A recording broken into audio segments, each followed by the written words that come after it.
Hi, Aqua Roomers. It's time for chapter reading. Well, yesterday we learned that when the whole family was so sick, remember? Dr. Tan came, it was just terrible. They all had fever and ache. And Mrs. Scott thought that it came from the watermelons that grew down by the creek bottoms. But you know what else is in the creek bottoms? Mosquitoes. And it was really the mosquitoes that made everybody so sick. Because a long time ago, mosquitoes carried malaria. And that's what the whole family had.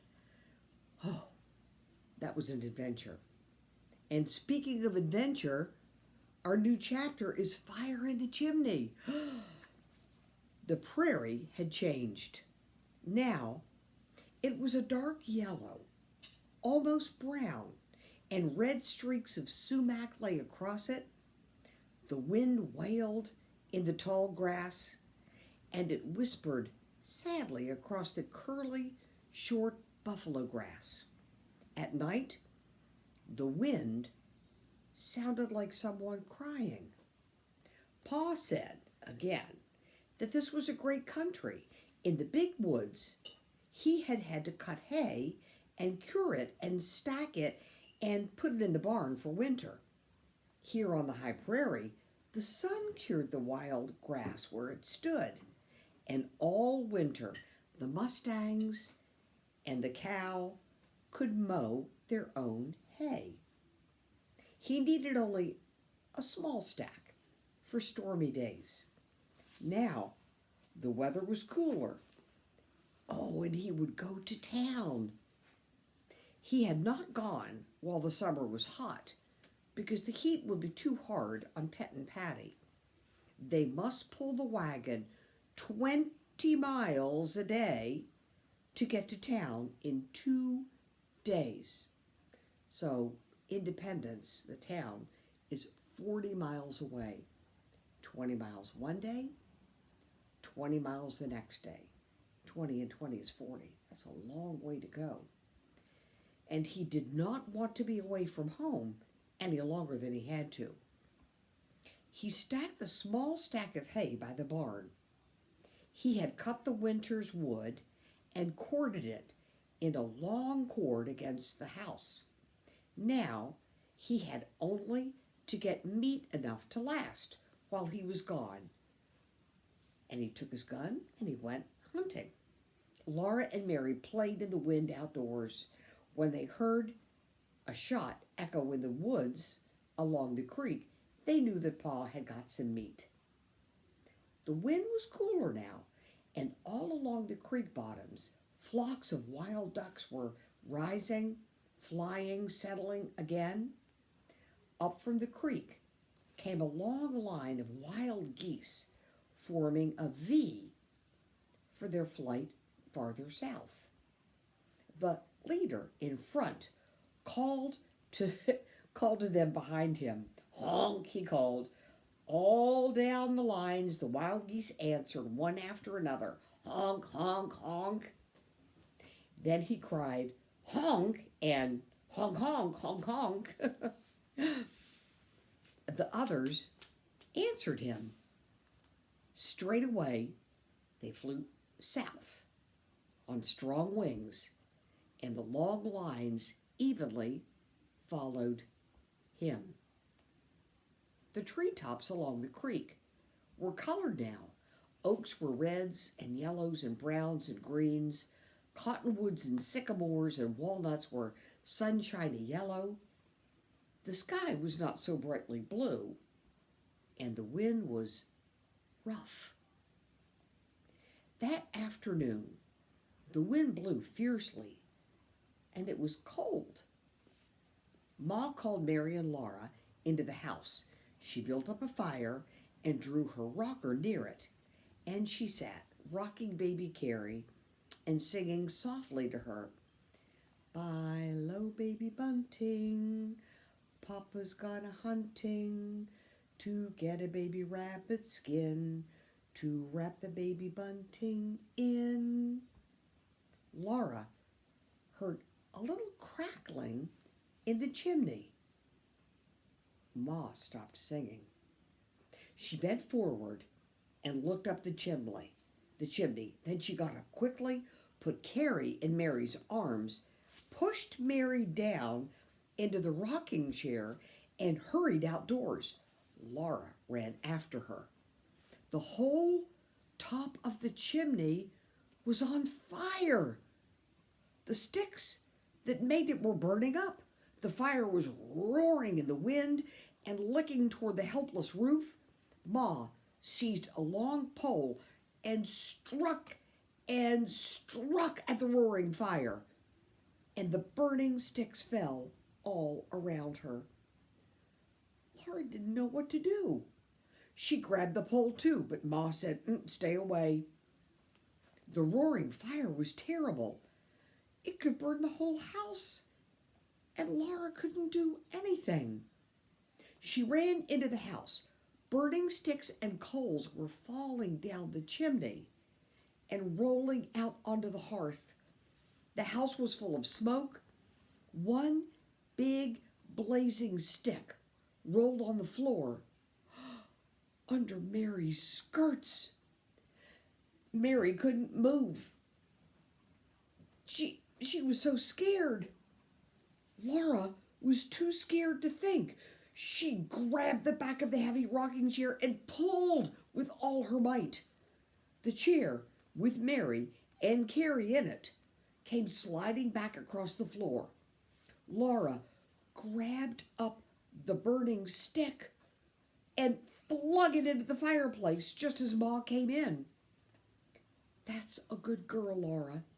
To remember, I told you never to leave fire on the floor," Ma said. She took the water pail and quickly and quietly poured water on the fire in the fireplace. Clouds of steam came out. Then Ma said, "Did you burn your hands?" And I'm going to show you a picture. Oh my goodness. Look. So there is the burning log that came rolling out of the fireplace. And in the chair, there's baby Carrie and Mary. And look at Laura. She just bent over, grabbed the back of the chair, and pulled because the log had rolled under Mary's skirts. Wow. Do you know? When things like that happen sometimes, you can become very brave. And there's something in your body called adrenaline. Wow. And it gives you incredible strength to do amazing things if you need to, if you have to. Kind of like being a superhero. Then Ma said, "Did you burn your hands?"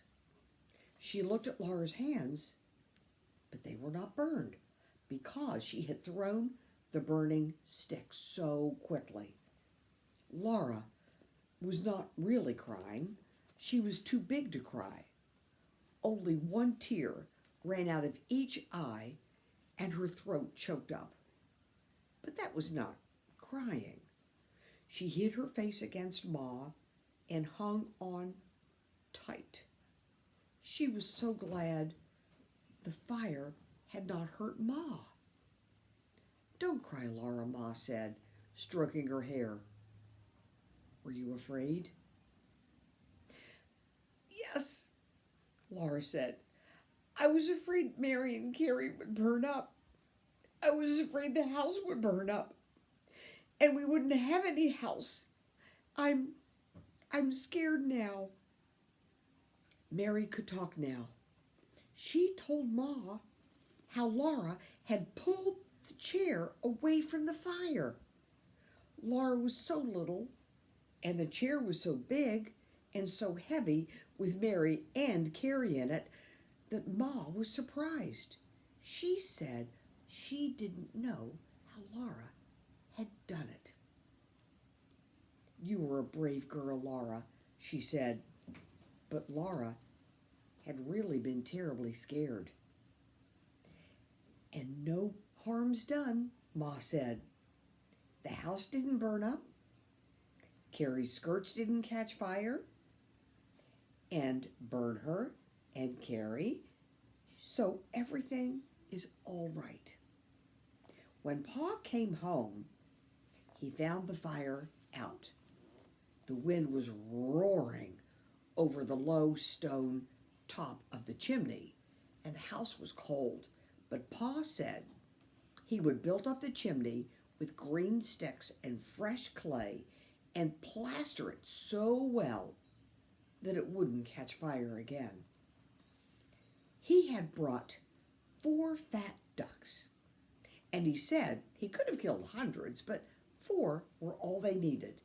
He said to Ma, you save the feathers from the ducks and the geese we eat, and you'll have a feather bed. He could, of course, have got a deer, but the weather was not yet cold enough to freeze the meat and keep it from spoiling before they could eat it. And he had found the place where a flock of wild turkeys roosted. Our Thanksgiving and Christmas turkeys, he said. Great big fat fellows. I'll get them when the time comes. Pa went whistling to mix mud and cut green sticks and build the chimney up again, while Ma cleaned the ducks.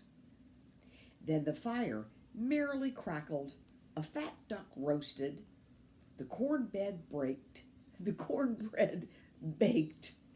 Everything was snug and cozy again. After supper, Pa said he supposed he'd better start to town early the next morning. Might as well go and get it over with, he said. Well, Charles, yes, you'd better go, Ma said. We could get along all right if I didn't, said Pa. There's no need of running to town all the time for every little thing.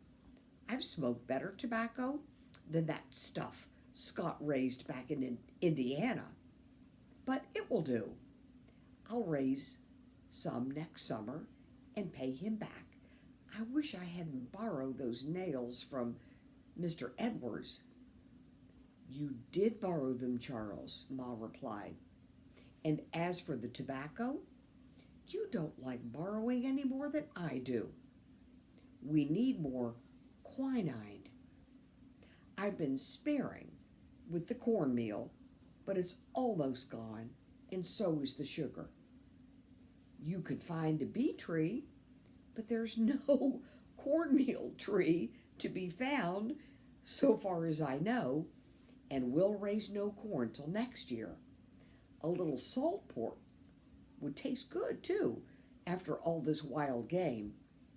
And Charles, I'd like to write to the folks in Wisconsin. If you mail a letter now, they can write this winter, and then we can hear from them next spring. My goodness. Imagine what that's like. There's no telephones, no internet, no computers. You can write a letter, and the Pony Express will have a man on a horse, and they'll ride all the way as far as the letter needs to go. So now it's the end of summer, and if Ma writes the letter tonight and Pa takes it to Independence when he leaves tomorrow, the letter on a pony won't get to Wisconsin until Christmas, winter, and then the family will write back, and then that letter won't arrive to Laura and Mary and Ma and Pa until the spring. That's a half a year that goes by. Yeah. You're right, Caroline. You always are, Pa said. Then he turned to Mary and Laura and said it was bedtime.